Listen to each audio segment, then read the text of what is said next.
Yung malapit lang doon sa bandang ano, yung Quiapo, Santa Cruz. So, yung may mga nakikita pa akong garbage doon, pero dito sa bandang to, wala na.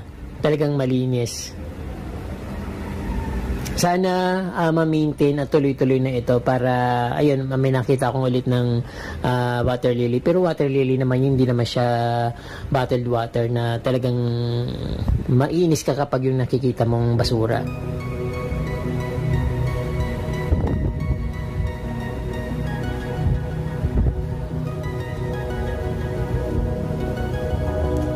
So, ayan.